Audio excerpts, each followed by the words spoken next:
उद्या जिल्हा परिषद निवडणुकीचा निकाल लागणारे कराडमध्ये निवडणुकीची मतमोजणीची तयारी आता पूर्ण झाली आहे। याचाच आढावा घेतलाय लोकशाहीचे प्रतिनिधी अभय कुमार देशमुख यांनी। जिल्हा परिषद पंचायत समिती निवडणुकीची मतमोजणी उद्या होते आणि त्याची तयारी आता झालेली आहे। आपण मतमोजणी होणाऱ्या ठिकाणी आलेलो आहे। कराड तालुक्यामध्ये जी मतमोजणी होणार आहे त्या ठिकाणी आपण आलेलो आहे। या ठिकाणी कराड तालुक्यातील 12 गट आणि 24 गण यांची मतमोजणी होणार आहे। या ठिकाणी प्रशासनाकडून योग्य ती खबरदारी घेण्यात आलेली आहे।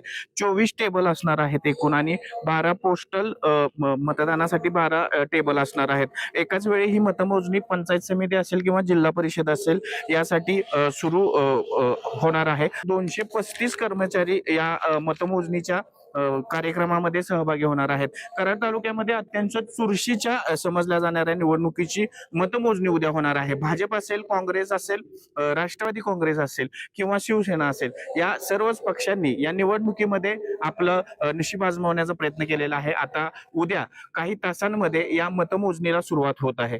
अमोल टकलेसह अभय कुमार देशमुख, लोकशाही मराठी, कराड। लोकशाही मराठी ऐका, पहा, जागरूक रहा।